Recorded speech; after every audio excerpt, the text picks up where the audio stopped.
Are you wondering how to balance it all, work, family, and life? Do you end up putting yourself on the back burner and feeling overwhelmed? Well, today I'm going to be giving you some different tips about how to have some better work-life family balance and ways to take care of yourself. And I thought of this topic today because this is something that has come up with my clients, and I see it from people. So many of us women keep putting ourselves on the back burner and keep putting our family, other people, good things in front of ourselves.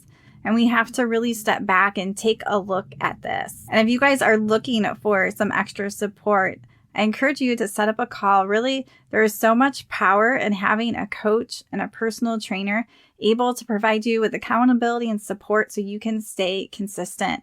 And health coaching is so much more than talking about food or exercise. Just this week, I've been talking to clients about people pleasing, about saying no, about relationships, anxious feelings, all these different things that affect your ability to take care of yourself. So if you feel like you could use some extra support, set up a free call down below and we'll go over your goals and struggles and really help to figure out what that next step is for you. You can also find links down below of how to work with me. And I always have my prices up front so you guys can see that. I hate going to people's websites and they don't have their prices. So you guys can check out my website if you're interested. Hi friends, and welcome to the Healthy Beyond 40 show. I'm Michele, mama 4 and military wife. And I'm passionate about helping women get healthy from the inside out so they can feel better and live their best life. Do you feel like you're struggling to lose weight and get in shape?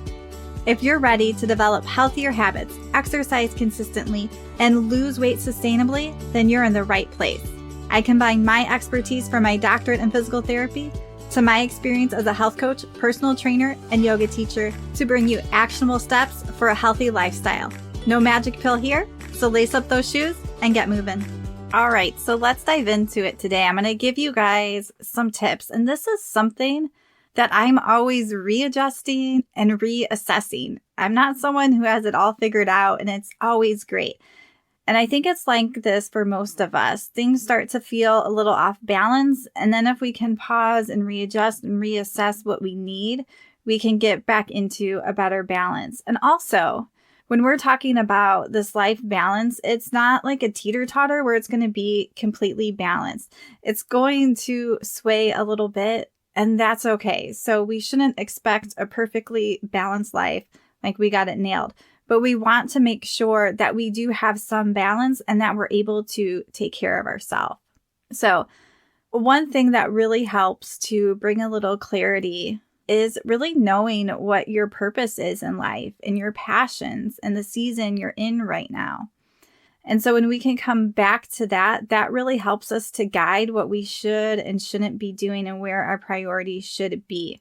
So for me right now in this season, I know that God created me to help others get healthy, but I also have a family and 4 kids, and God created me to be a really good mother to them and to have time for that. Also to take care of my own self and my own health. So there's all these other things, but if we can be a little more clear on what our purpose is, our passion in the season that we're in right now, it's going to guide where we are spending our time. Okay, so tip number 1 is having some absolute musts. Like, what are they? The things that you absolutely need to do each day. And when you start to get clear, and some of these, they don't have to be every day. Maybe these are absolute musts, like 5 days a week. But when you start to get really intentional is, I really need to do these. So maybe that is prep dinner. Maybe that is go for a walk in the morning. What are those things that you need to do so that you can feel good too? And there's going to be probably the absolute must, like I got to make dinner. Like you don't have to write things that you know you're going to do, but really to make your life better right now and to feel better. What are some of those absolute musts that you need to do? Number 2 is what can you delegate? We don't have to do it all.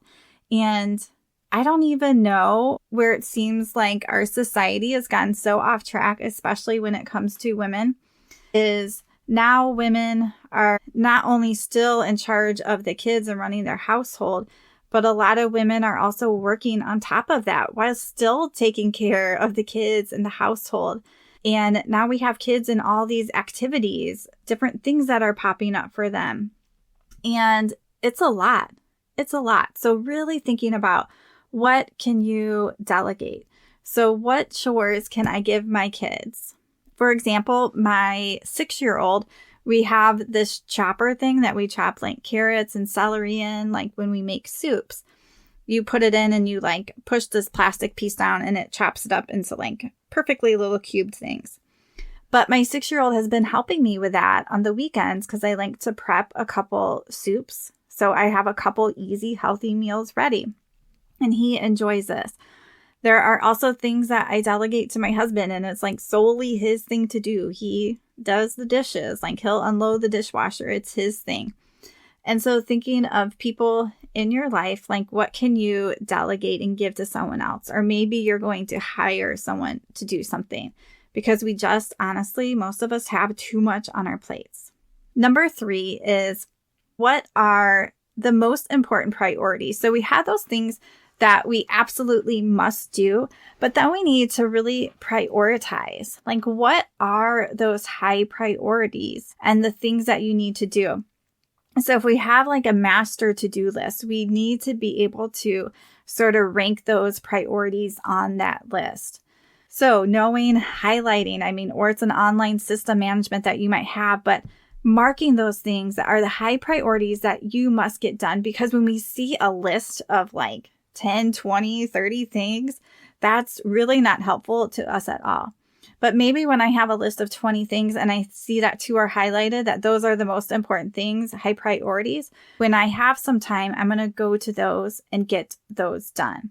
So we need to become really aware what are high priorities and being able to mark that and be able to know what those are. All right. And I just want to pause here and be able to share some of my favorite supplements that I use, because these can be real easy ways to take care of you and to have more energy. So number 1 that I take every day is a high quality omega-3 oil. So I really like the Zenzino Balance Oil. I have partnered with them because I really love their products. I love that you can actually test your blood levels of omega-3s to see if you're deficient. Supplement, then you retest and you see if you are supplementing enough and if your body's absorbing it. So super easy. I really like their lemon mint. So there's going to be links down below for all these so you guys can check it out.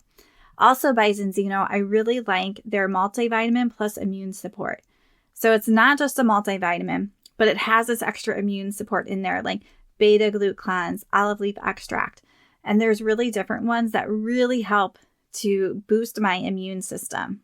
My 3rd favorite supplement that I have most mornings is my Organifi juice. And this has a clinical dose of ashwagandha in it, which helps to give me natural energy without caffeine, because I actually don't tolerate caffeine. And then it also has lots of different microgreens and other nutrients in it. I put half a scoop of collagen protein powder in there, and usually I squeeze half a lemon in there too. So I have that with my breakfast. It's a great way to start the day. So if you guys want to check those out, check the description down below. All right, and back to this episode. Tip number 4 is to have buffer time. I don't know for how long I kept missing this for myself. And it's something I still have to consciously think about, because I like to be very productive on time. This is going to take this long. And I didn't have any buffer time. So when things went long or something got behind, I really didn't have any time to catch up, and it would stress me out. So in your schedule, make sure that you have buffer time, extra time after something, extra time where there's nothing planned so you can get things done. Is make sure that you are putting buffer time into your planner and schedule it.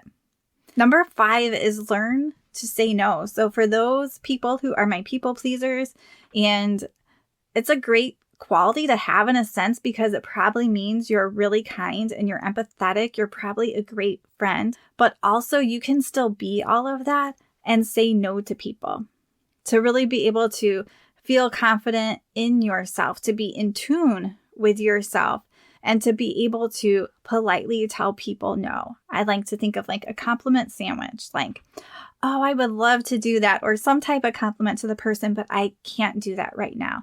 And to be very clear. Number 6 is have time for self-care. So if you're planning your life, you have to make sure that you are planning for self-care. So that means workouts, that means walks, that means time to meal prep. Like prepping food takes some time, even if you're keeping it simple. But we have to plan for that time to prepare and eat food. A lot of us are busy and rushed, and I typically go for simple meals too.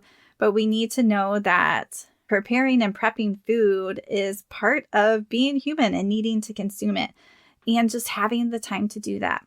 Also, when we're thinking of self-care is, do I need time to go out with friends? Do I need time to have fun? Do I need time to do yoga or meditation or relax? What do you need in this season of your life to really care for yourself?